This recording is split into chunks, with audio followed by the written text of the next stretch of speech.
Today we would like to learn about a very special and unique figure, and that is Rabbi Yaakov Israel Hagiz. He was born as Rabbi Yaakov Hagiz. Later on his life, he had a sickness, a very serious illness, and when he was, as is the minhag, sometimes they added the name.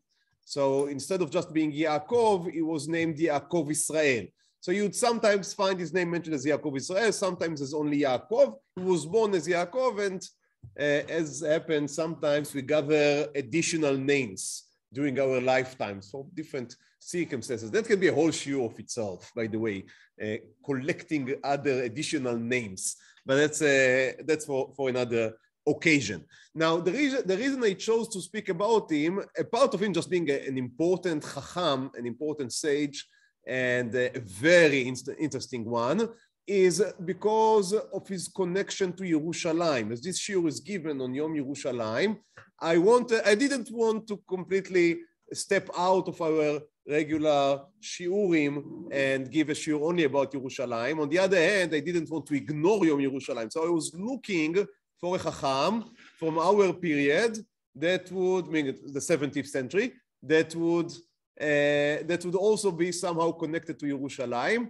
And because we, as I said last week, I wanted, after having 3 or 4 shiurim about chachamim from Ashkenaz, I thought it's time to expand our horizons also to what is not Sfard anymore, because if we are in the 17th century, then we remember that 200 years ago, there was the expulsion, and they do not live in Sfard anymore, but they do see themselves, as we'll see in a minute, they do see themselves as Sfaradim. They are very proud at this, at their origin. So I looked for someone from the Sfardi diaspora, connected to Yerushalayim, and also has something to do with Shabtai Tzvi, because I hope to also use this shiur to speak 5 or 7 minutes about one of the more important events that happened in the last 300 years in Yahadut, which is the whole phenomena of what happened with Shabtai Tzvi and Shabtaut, as it's called, that developed later. Now, the truth to be told, the chances that I'll be able to cover everything that I just spoke about is more or less 0, but we'll give our best shot. Right? That's why we are here for. So, Rabbi Yaakov Hagiz was born in 1620, and he was born to a very, as I said, proud ex-Sephardic Jewish, of course, family. Now, how do I know that he was a proud Sephardic Jew? And that is, you would see at source Aleph. That is from his introduction to a sefer, the sefer that is best known for, named Halachot Ketanot. I will speak about this sefer in Mirza Hashem as we continue the shiur. But in the introduction, he introduced himself. And he says, Amar Atzair, said the young, Tolat Yaakov. Tolat Yaakov is a quote, obviously, from the Tanakh, but it's also a game of words on his own name. So he's the worm of Yaakov. Ben le'adoni avi. So I'm a son to my great father, Kvod Moreinu veRabbeinu Harav Rabbi Shmuel. Ben Kvod Moreinu veRabbeinu Harav Rabbi Yaakov. Ben Kvod Moreinu veRabbeinu Harav Rabbi Shmuel. Ben Kvod Moreinu veRabbeinu Harav. So you see, it's very interesting. So it's a generation after generation. Shmuel, Yaakov. You have to remember that by the Sfaradim, you do not need to kill the grandfather to be named after him, right? So that's their minhag. So it is very easy to be called son after father, son, and he can quote here 6 generations earlier. How many of us can quote 6 generations? Some of us maybe are able, but I think that's not a common phenomenon. So he can quote, and he says, Mizera hamelucha ubin apartamim. I come from the seed of kings and ministers. Why? Galut Yerushalayim asher besfarad. Because I am come. Why it's so important for him to trace himself 6 generations to the past? Because he can trace himself back to Galut Yerushalaim Asher Bisfarad, and that has to do with the origin story of the Jews in Sfard, and they believe they went out from Yerushalaim straight to Sfarad. Now, is this historical fact? I would leave that as unknown. But that's the story that they believed in, and that's what they held very dear to their hearts. Asher gurshu misham, ve'em yatz'u rishona. What does he mean by saying that his family went first? Rishona. So I looked a little through the historians that speak about this sentence, and it seems that he's trying to hint that his family didn't wait to be forcibly converted to Christianity. Because in Spain, you had the Jews that went immediately out, and you had the Jews that waited, were forcibly converted, were called Marranos, and many of them fled later. Now, obviously, it is more respected to be of the Jews that kept their faith and left earlier than to be one of those that didn't want to leave and were forcibly converted, and only later they fled. So it seems to imply that he is from what is called the Sfaradi Tahor, the pure Spanish who didn't, Jewish, obviously again, Jewish Spanish, who didn't convert. Some argue that maybe his family left not in 1492, when was the great expulsion from Spain, but earlier in 1391. We did speak about what we can call the pogroms. Obviously, that's not the right word for Spanish Jews, but the pogroms of 1391, which is called El Kana. Kana is the Hebrew year of 1391. And it seems that his family was one of the families that left. According to this interpretation, Barishona means at 1391. Be it as it may, his family came to live in Fez. Fez or Fas, it can be pronounced in different ways. It's a big city in Morocco Jewish tradition. So Fez. And in Fez, as in many other Moroccan cities, we speak about how many Jews came from Spain to North Africa. No one can say exactly the number, but it is in the 30,000, 40,000 at least. And they fill the earth. Why? Because they are very important. They have very rich tradition and Mesorah of Torah, the Jews coming out of Spain. And many times they come to the local communities in Morocco or in other places, and these communities, obviously, they have their own tradition. But the Jews coming from Spain say, you know, we are coming from a much more chashuv background. So you know what is going to happen now? You would accept our minhagim instead of us coming here and accepting your minhagim because we are coming and you are the locals. No, we know the best. I think it's not only arrogance. It may be somewhat also of just very strong identity of, again, Galut Yerushalaim Asher Bisfarad. So it's part of that. But part of that is correct. They were very knowledgeable in Torah. And many places they came to, people were, second rate. They had the Rabbanim, but they were second, third rate. And the people coming out of Spain, most of the, again, many times, I couldn't say most of the time, but many times were of the first line of Torah study, of scholars. So in many places, that is just what happened. That's why to this day, we call Jews coming from Morocco, we call them Sfaradim. Now, why is that? Most of them do not come from Sfarad. They come from North Africa. They are Maghreb. They are Ma'aravim, not Sfaradim. Why do we call them Sfaradim? Because they accepted, many of them accepted upon themselves the Sephardic tradition. Now, in Fez, you had a very important community. They called themselves the Megurashim. The Megurashim meaning the people that were expelled.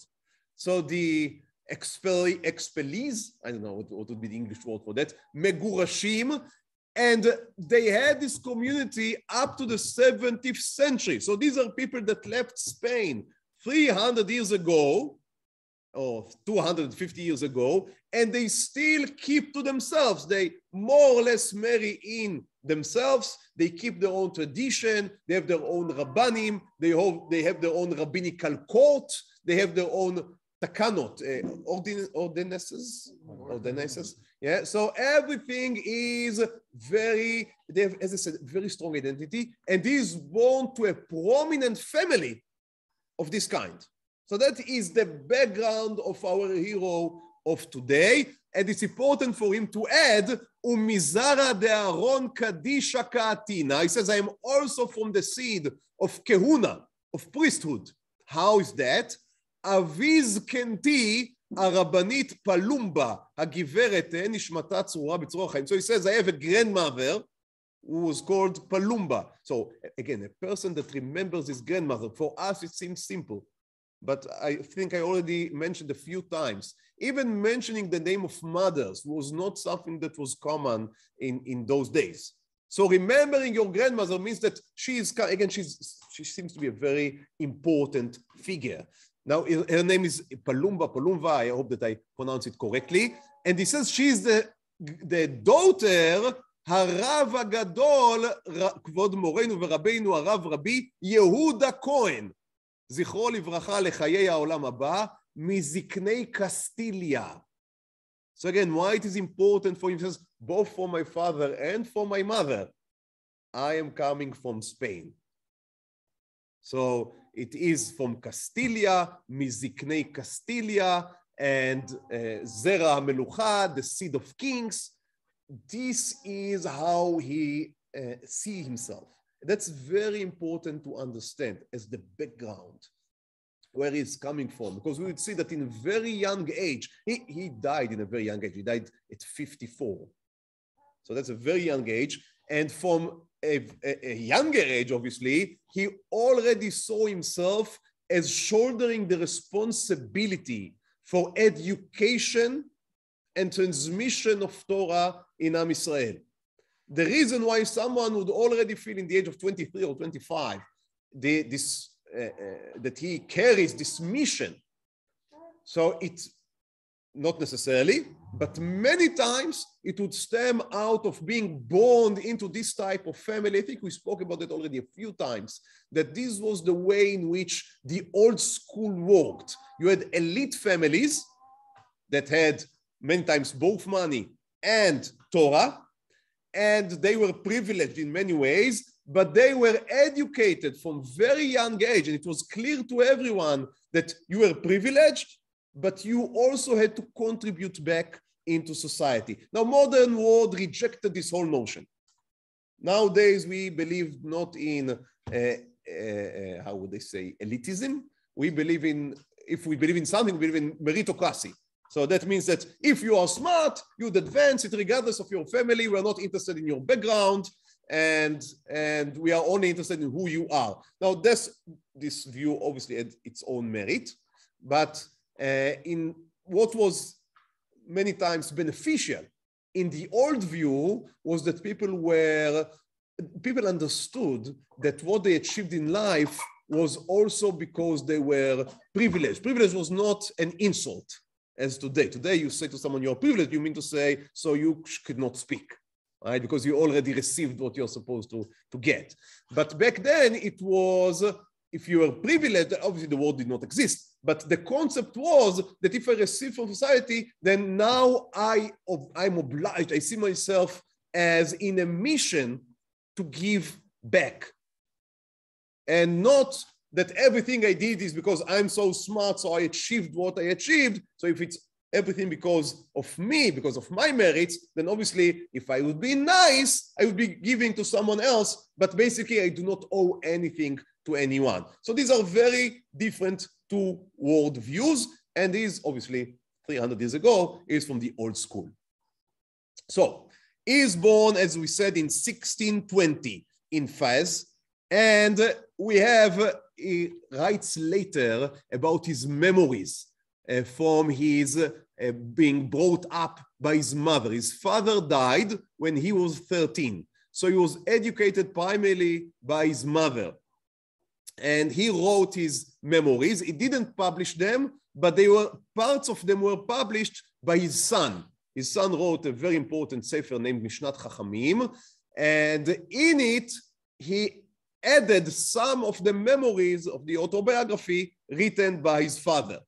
And look at source bet. Matzati ben kitvei adoni avi. So he said, I found in between the writings of my father. So it's the son writing, Rabbi Moshe Hagiz, writing here, but he's quoting his father. כתב זה לשונו, that's what he wrote. מי שנגע יראת השם בלבבו, לקורבה אל מלאכת השם. Everyone that the fear of God touches his heart, and he wants to approach the worship of God.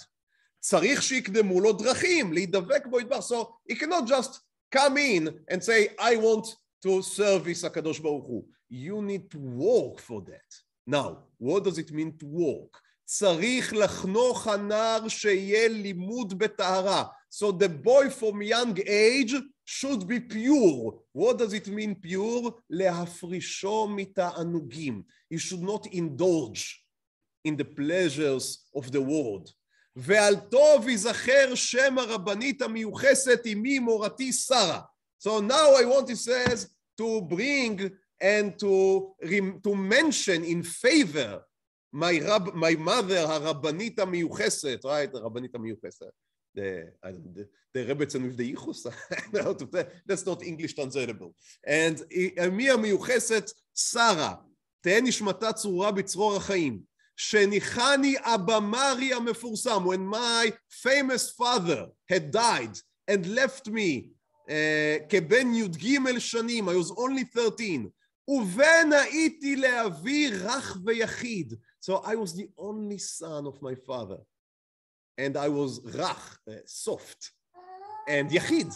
So you would expect that a mother, that her husband died, and now she has an only son, I mean, no one would blame her for indulging him a little, right? For spoiling him a little. ואם היות כי אבמרי ז"ל הניח ברכה אחריו שהייתה יכולה לפרנס אותי כבן מלך. He says there was no problem of money. My father died and left my mother with enough means to, if she would have wanted, she could raise me as the son of kings, as the prince. הייתה מאכלת אותי לחם צר, but she would feed me only with meager amounts of bread. Now that's not necessarily to be taken literally. I guess that she gave him more than bread, but what he means here is that she didn't let him go spoil. וכדי שלא אתלמד בגרגרנות כשאר תינוקות, so I would not become indulgent as other children. והיא שעמדה לי, כי אף על פי שבאתי בימיי, לא יצר לי רוב ורוע המאכלים, וזהו עיקר גדול. And he says, as countless children said during history, and now in my old age, I understand the benefits that she gave me by raising me in the right way. So even from writing it, I guess that as a child, it's not necessarily easy. But he says, now, כשאני בא בימיי, when I am old, I see the benefits of what she gave to me. So that's in itself, I think it's a beautiful memory. And again, it gives us a glimpse into the personality of Rabbi Yaakov Israel Hagiz. And then he continues. He says, I wouldn't read it now inside, because when my father was alive, he wouldn't send me to the public school. He would learn with me at home. Now he says, my father was so busy, engaged in public service, he himself was also a rabbi, he only had 1 hour a day with me. But he preferred learning with me 1 hour a day, but that I would really learn, than going to the public school in Fez and wasting my time there completely. So that's, again, a very interesting insight, And we will see that Rabbi Yaakov Israel Hagiz took to heart his father's some notes of agreement, I see. So we will see that Rabbi Yaakov Hagiz took into heart this line of his father, and he would try, it would be the mission of his life, I would say, to reform Jewish education. We'll speak in a few minutes about what he tried to do. Okay, so that was, as I said, in his youth, And he was known as a genius, as what we'd call in Hebrew, Ilui. He was well known, as I said, he came from a famous family, and it was clear that he's intended for greatness. He married the daughter of one of the rabbis of Fes, as again was to be expected, and he went to journey. Now, we do not know why he began to wander. It is unclear. There are two possibilities. One is that he wanted to make Aliyah, but before making Aliyah, he wandered around because if I'm already wandering, let's see the world, the Jewish world. And we have to remember that in his time, almost all of the Middle East and North Africa is being ruled by Muslims, by Muslim empires, by the Ottoman Empire, which is very important because it means that you are a citizen of the world. If you have Ottoman citizenship, then you can walk more or less in all of North Africa, in all of the Middle East, and in Turkey. So he can wander pretty easily, and that's what he is doing. So one possible explanation to his wanderings, again, is that he wants to go to Eretz Israel, but he decides that he will travel throughout the world. The other explanation is that he wanted to print his books. Now, there were no printings back then in Morocco. No printers, at least no Jewish printers, but I think no printers at all. The Muslims were very difficult with printing. They were against it. So if you wanted to print, you need to go to Europe. So that's the other explanation. He wanted to print his books, and that's why he's taking his way to Italy. In Italy, many printers were located. Again, we are interested in Jewish printers, but I think basically printers were located. So he's heading to Italy. Again, I am not sure why did he set out, but in the end, after about 5 years, he ends up in Italy printing his books. So did he mean when he set out to end up there? Did it happen by accident? We do not know. He's in Italy in the age of 25, printing his own Sefarim. Now, in the beginning, he prints Sefarim that are not necessarily of, I don't want to say anything bad about them, but not necessarily of great importance. Some of them are collections from other Mechabim.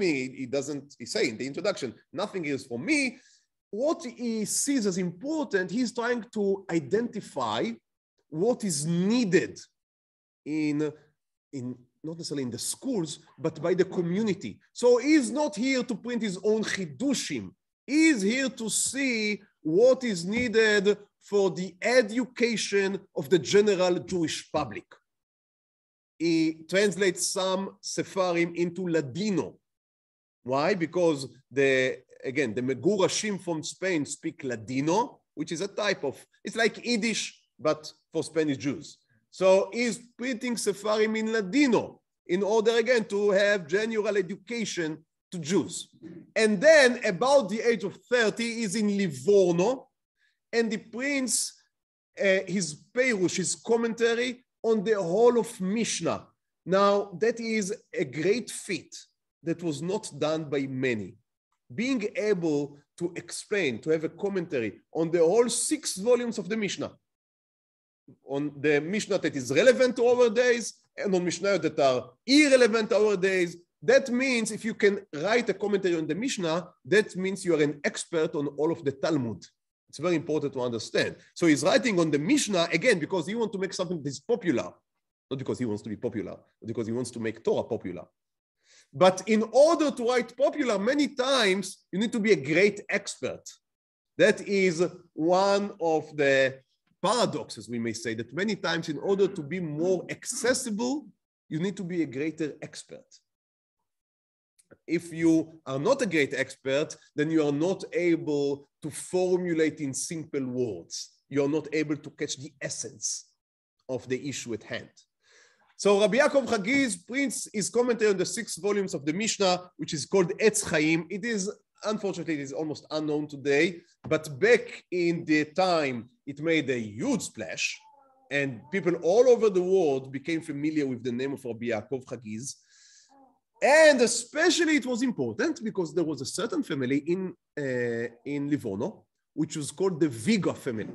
Now, the Viga family, think about Rothschild. So they, in the Spanish world, they were extremely rich, and they were looking for a way to commemorate the name of their father, which was called also Yaakov. So you have a great rabbi with ideas about educating the Jewish people, and you have people with money looking how to commemorate their father. Now, you do not have to be a businessman to see the opportunity here. And Rabbi Yaakov Hagiz is able to identify this opportunity. And I'm not sure if he approached them, they approached him. The bottom line is that he is able to convince them that he would establish a yeshiva in Yerushalaim, very important, a yeshiva in Yerushalaim, which would be a modern yeshiva. Now, we are in the 17th century in Italy, or in the Spanish world. The word modern does not carry with it all the connotations that we have nowadays. There is no reform movement, there is no secular movement. All of that does not exist yet. So just having a new idea how to teach people in the best way, that is not seen necessarily as something that is negative. It's important to remember that. Nowadays, just say, I want to reform, I wouldn't be able to complete the sentence even, right? So, but back then, that was not necessarily, you didn't use also these words, obviously, but that was not seen as a negative in any which way. And he is able to convince them that he is their man. And they invest a great sum in his yeshiva. The yeshiva does not exist yet, but they give him a great sum of money, and he is heading to Yerushalaim. So now we begin part B of his life. The first part was his wandering throughout the Ottoman Empire and the printing of the Sefarim. Now he's heading to Yerushalaim. I also need to add that from his son's testimonies, it seems that while he was wandering through the Jewish communities of the Ottoman Empire, every place he came to, he checked their schools, the Talmud Torah. He wanted to see, and he was, from every place, he was collecting what seemed to be the best ideas and practices. So he was now an expert in chinuch, without any formal education, obviously, but an expert in chinuch. And he comes to Yerushalayim and he writes a program of what does he want his yeshiva to, all of that is completely new. Usually, how would you do a school? Okay, you would rent a melamed and you'd bring the children into the cheder he's teaching at, and that's it. That's the program. Now, he has a whole modern idea of separating the children, and not only children, also adults, into different age groups, but not age groups. Different hakbatzot. How do you say hakbatzot? No, according to their skill. The ability, but their skill. So you have to pass a test in order to pass from, we would say, Kita Aleph to first grade to second grade and to third grade. So the whole thing is completely new, because up till then, you either had some klois. I'm using the Ashkenazic words, but it was not very different in Spain. So you have some type of a klois, of a shul, right? You know that a shul is coming from the German word to school. So you'd have some Beit Midrash, some shul, some school, and everyone would come in and people would learn with each other. And if you are skilled, then you would become known from mouth to ear, and you would succeed. And if not, you will fail and you'd go to work, and that's it. There was no mesudar, there was no arranged program study. And he's changing the whole thing. So he has 5 classrooms, 5 grades, and you can pass from one grade to the other. As I said, if you pass the test, and the test would be a test in halacha, and the test in the ability to learn Gemara, and the test in your ability to learn Mishnah, and the school is open, I would say, to everyone, but obviously only to males. Okay, I'm sorry, everyone means all the males. So the school is open to all boys in Yerushalaim, and there are stipends. So you do not need to be rich in order to be able to learn Torah. So again, it may seem to us as simple, and we live, Baruch Hashem, in a place in which there are laws by which the whole community supports children up to the age of 18, more or less, up to the age of 18 in their learning. That was something unheard of 300 years ago. In the best case scenario, then children would be supported up to the age of 7 or 8. The community would be able to finance them. But after the age of 8, unless you are a great genius, no way that you would be able to continue and sit. And who would pay for this? So if your parents are able, fine. But if not, it's just not going to happen.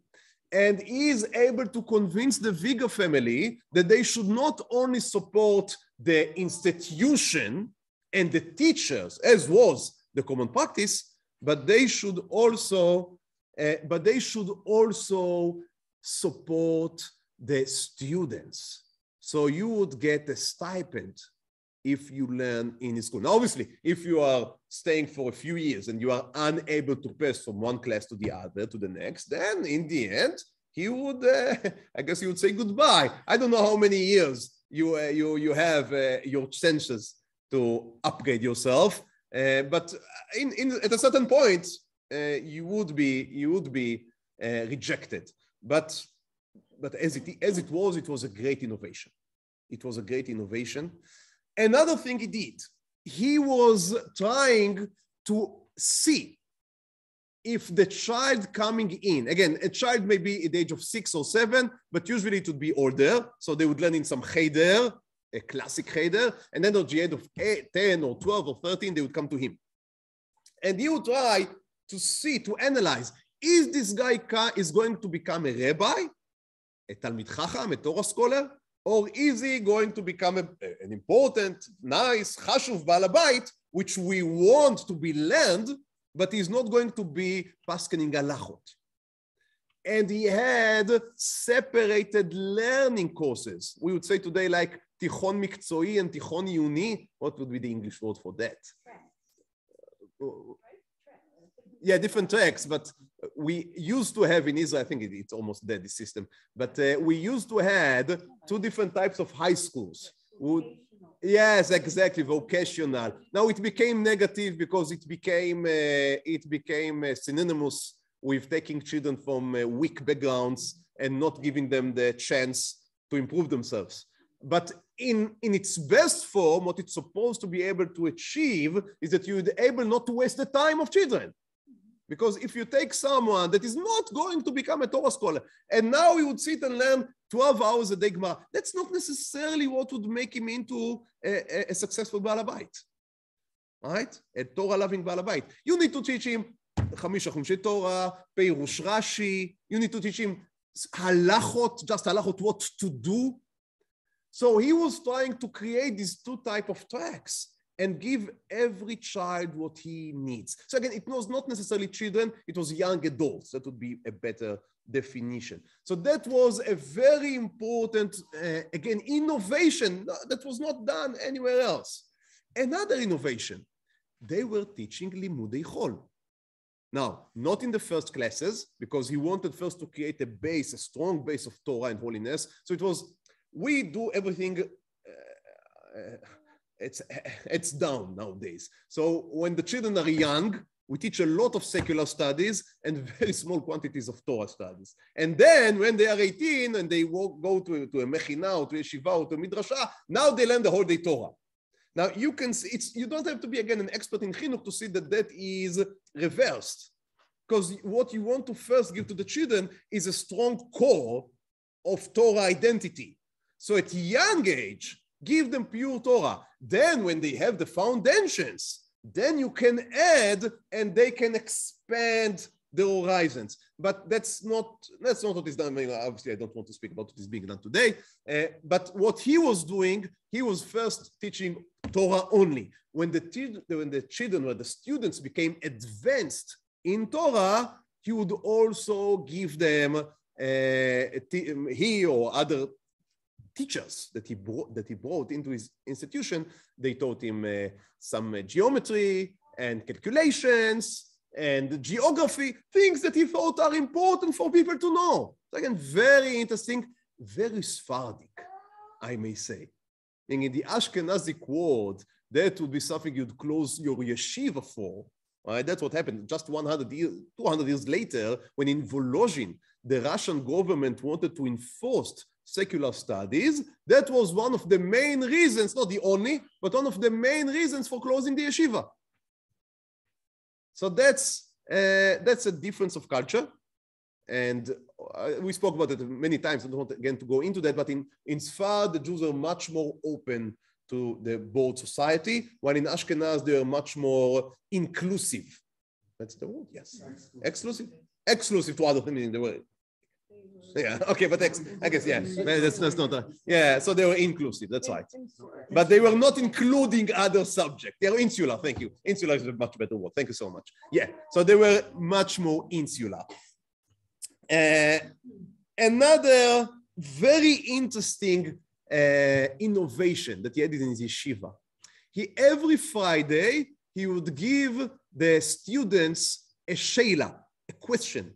And every student that was of the right level would write a tshuva, like he is answering as a rabbi. And later, I guess on Shabbat or on Sunday, they will discuss he would read the different tshuvot, and they would analyze them and analyze the right tshuva. So he encouraged them to write. Obviously, he gave them also reviews on their style of writing, on their lucidity, on their clarity, also obviously on the content. So again, he was trying to create a system that would produce Torah scholars, not only by accident, that people would sit in a shul, and somehow would be raised to be Torah scholars, but to give them the tools. He also wrote a book that's called Tchilat Chochma, the beginning of wisdom, which is a methodological introduction to Talmud. And he explained the different terms and how you're supposed to learn. Now, again, it fell out of fashion nowadays. We have better tools, I would say. But nonetheless, it was something very interesting in the time that he was trying to give real methodology. So he invested, as you can see, invested a lot of time into thinking how is the best way to educate the students, the children, the young adults, the Torah scholars of the next generation. And what happened as a result was that his Beit Midrash, which was called Beit Yaakov Vigo. Beit Yaakov Vigo, Yaakov is also his name, but Vigo is the name of the family that contributed. And his school became the main source to Rabbanim, to the next generation for almost all of the Spanish world. So that's a very important institution that he created with his own, we may say, 10 fingers. That's very, what it also did was to make Yerushalayim again, after centuries, into a center of Torah. Just before he came to Yerushalayim, there was one of the rulers of Yerushalayim, his name was, excuse me, I forgot the name, Ibn Baruch. Ibn Baruch. So this Ibn Baruch guy, he was a governor from the Sultan. He was not the king, but he was a very cruel and ruthless person. And he executed it seems also many Muslims. So not necessarily there was anti-Semitic. He was just a bad guy. But he also, I mean, obviously, if you are a bad guy, it would be easier to be bad to the Jews than to be bad to the Muslims, because the Muslims would complain to the Sultan, and you may be somewhat punished. But if you are just bullying the Jews, then who cares? So that's what he was doing. So he was extracting a great amounts of money from them, and he was jailing them, and he was executing them. Many Jews just left. They couldn't handle it anymore. And the Jewish community in Yerushalayim became very, very, very small. It became 50 families, if I remember correctly. When Rabbi Yaakov Hagiz came, 50 families, smaller than this shul. And Rabbi Yaakov Hagiz came with a great sum of money, as you can imagine. So that gave new life to the Jewish city. Also, this Ibn Baruch, Baruch Hashem, meaning it's the end of everyone is that they go to judgment before heaven. So that's also happened to this Ibn Baruch. Now, his son was not much better than him, but it was somehow more sustainable. And Rabbi Yaakov Hagiz energized the whole of Yerushalayim. And people were people were hired by his yeshiva, because if you have a big yeshiva, it was called an Hesger yeshiva. Now, nowadays, Hesger is a quarantine, right? You go into when you are sick. But what he meant by a Hesger yeshiva was, it's a yeshiva which gives you all your needs. You don't need to go outside. We feed you, we give you a place to sleep. But that means that you need a staff, right? Because you need a cleaner, you need a cook, you need people that would build, you need people that would give the different, I don't know, that would wash the clothes.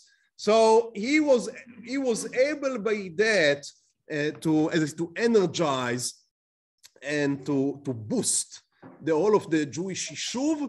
And that was, we may say, one of the most important foundations of the Sephardic Yishuv in Yerushalayim. We still have to speak about the Ashkenaz, how the Ashkenazic Yishuv Yashan came to be. That's in the future for us. But the Sephardic Yishuv was more or less, it was established by him. Obviously, the Jews were in Yerushalayim much before, but the foundations to a strong community were laid down by him.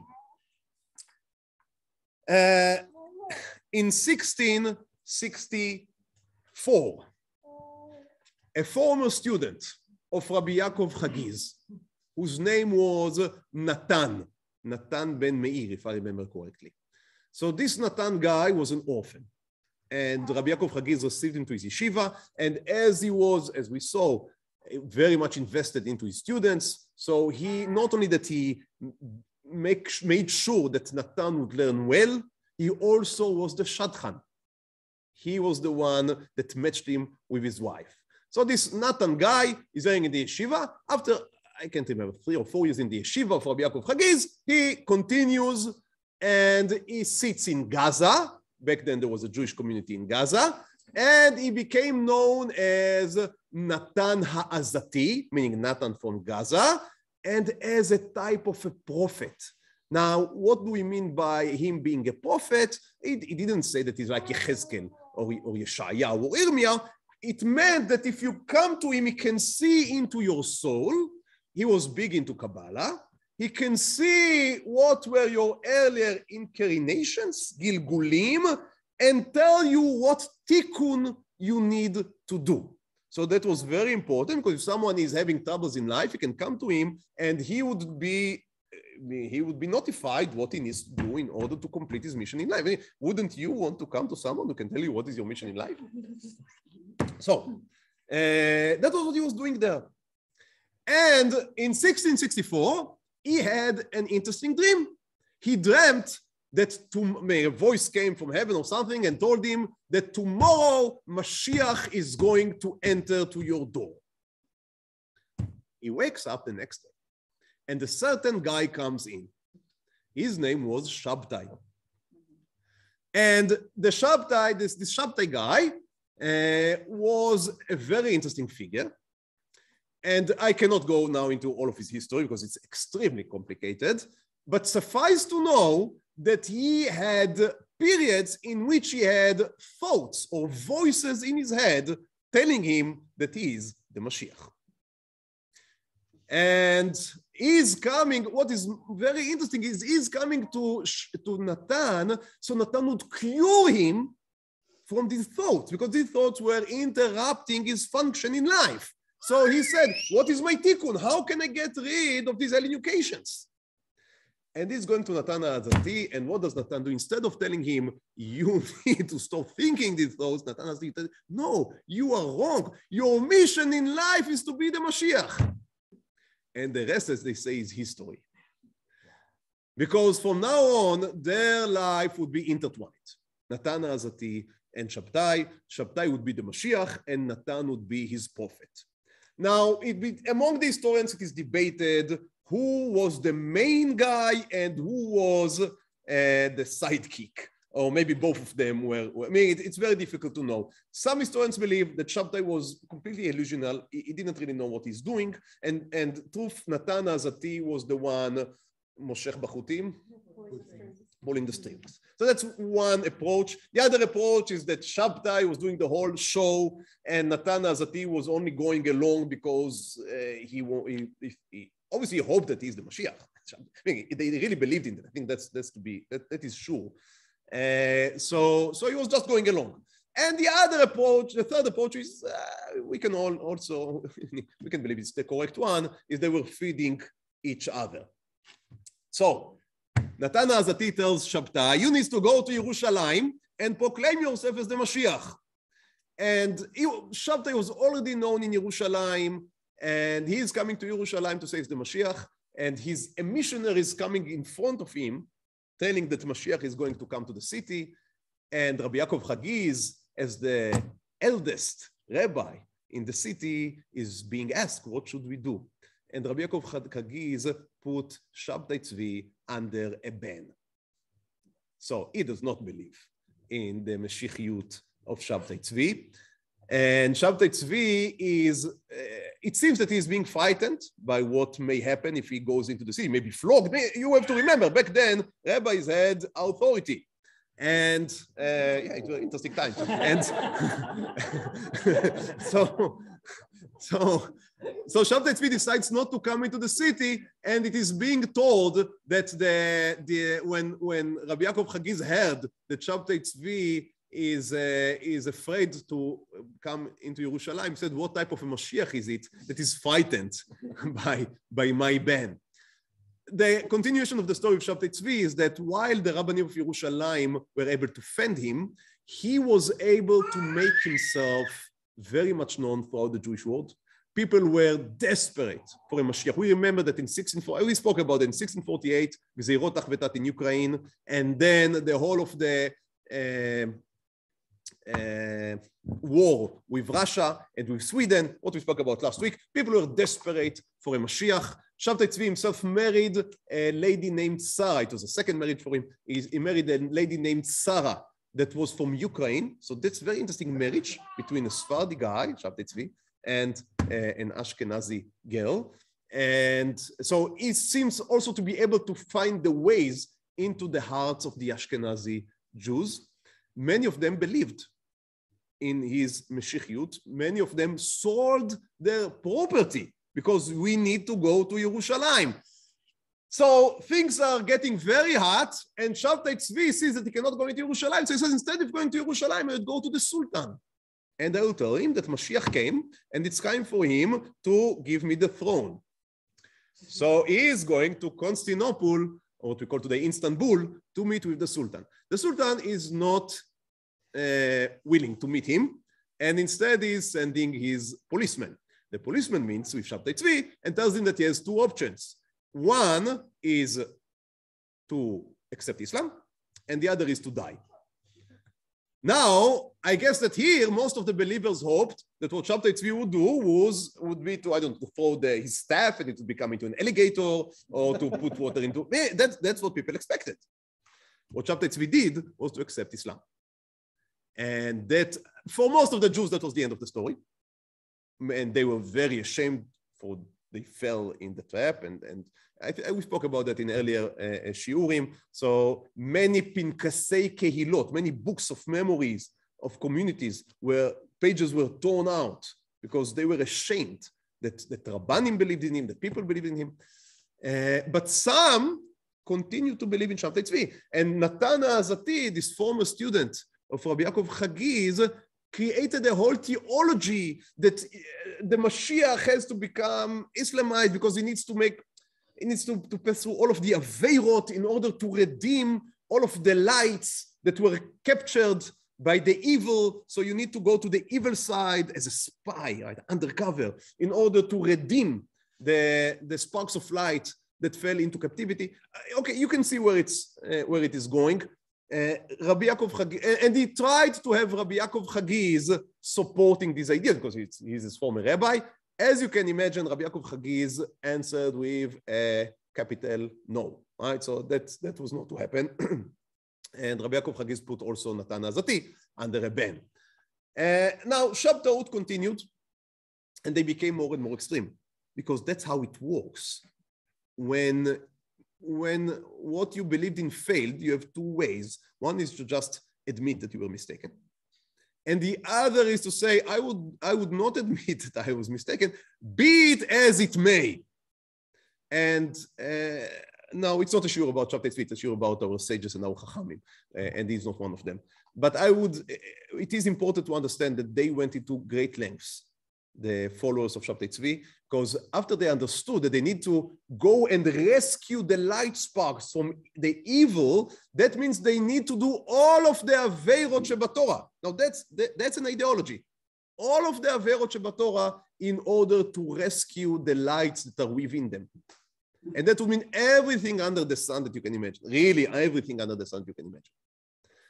And that continued for 2 centuries. After the death of Shabtai Tzvi, there were other people that continued this banner, and we would speak about some of them, maybe Be'ezrat Hashem, in the following weeks when we would speak about the Rabbanim and their fights against this group. Rabbi Yaakov Hagiz and later his son, as I said, were prominent fighters against that from the beginning. But there was a price to pay for that. Rabbi Yaakov Hagiz himself later he was niftar at Constantinople. He went there in order to print another book, but he died there in Istanbul before they were able to print the Sefer, and it's unfortunate, we lost the Sefer, and as I said, he died in the early age of 44. His son, Rabbi Moshe Hagiz, and his father-in-law continued to head the yeshiva, but after his father-in-law died, the son, Rabbi Moshe Hagiz, also a very famous rabbi, and he continued his father in fighting against the Sabbateim. But the Sabbateim had some very strong allies. That is to be understood. And they were able to convince the Vigo family to stop their support of the yeshiva of Beit Yaakov. And Rabbi Moshe Hagiz was not able to convince them to continue the support, and the yeshiva was closed about 25 years after the death of Rabbi Yaakov Hagiz. And that was a very sad ending to a project of education that really changed the Sephardic rabbinate world. It's almost all of the Gedolim of Sfarad in the next generation. Again, I'm saying Sfarad. No one touched his foot on the land of Sfarad, but from what is called the Sfarad tradition, almost all of them, to the last, were educated there. So this yeshiva was closed, and Rabbi Yaakov Hagiz himself, Rabbi Moshe Hagiz himself, it only made him bitter, more bitter, and he became a staunch fighter against Shabbat. He was persecuting them, and they were persecuting him, and it's a sad story. It's really a sad story, but so that was what happened with Rabbi Moshe Hagiz. Our shiur came to the end, but I wouldn't want to end with the close of the yeshiva, because I think it's a sad, as I said, sad ending. I would like to learn with you one sheila from the Sefer Halachot Ketanot, published by Rabbi Yaakov Hagiz. And why did he call it Halachot Ketanot? This is a collection of the sheilot that he was asking his students every Friday, and the answers to them. So I didn't print it inside. It is in the source sheets. I would send it to you later, but when I printed the earlier version, it was not inside. So just a few interesting questions. So one question that he asked is people. Some of the questions are really exotic, I almost can say. So for example, when you buy a new hat, what bracha to make? And the answer is from Birkot HaShachar, Oter Israel Betifara. When you buy a new belt, Ozer Amo Israel Bigvura. Now his son added a note here and says, do it without Shem Hashem. But it's interesting. It's interesting. So that was a question he asked his students. So obviously that's for the younger students. Maybe a more difficult question. What bracha should you make on coffee? Coffee. So you would say coffee is shako. Now coffee was a new drink back then, right? It came from South America. So it's a new drink, it's a new beverage. Not because it's new. Because Adama, Borei Pri Adama. You take something which is a vegetable and you roast it, and then you have it in your drink. So why would it be Borei Pri Adama? He says, I think it's Adama, but the minhag is shehakol. Interesting. Next question. Can you make a kiddush on coffee? So we have a concept which is called Chamar Medina, as an important beverage. You can make kiddush on imported beverage, but does it need to be alcoholic beverage? Or can it be what we call today soft drink? Coffee is a soft drink. You may not believe so, but can it be milk? That's another. I think they didn't imagine milk as being an important, but coffee is important. So can you make kiddush on coffee? Can you drink coffee with a non-Jew? From kashrut perspective, and maybe we should make a gzera on coffee as there is a gzera on drinking wine with Jews. That's a question he asks his students. And you need to bring the ayot. Now, all of us can just say and speak our minds out, but obviously he asks his students, they need to bring proofs from the Talmud, each or other way. By the way, the answer to the last question we end with that, he said, you are allowed to drink coffee. It is not considered to be as yein nesech, but you should be wary it would not become a moshav leitzim, right? So a coffee house can sometimes be a moshav leitzim, a house of jesters. So that's we'd conclude with that a very unique and important character, as it both in his reform of education, and B, in his reinstituting, we may say, the Jewish settlement in Yerushalaim, very appropriate to our day, Yom Yerushalayim. Shavua Tov and Yom Yerushalayim Sameach.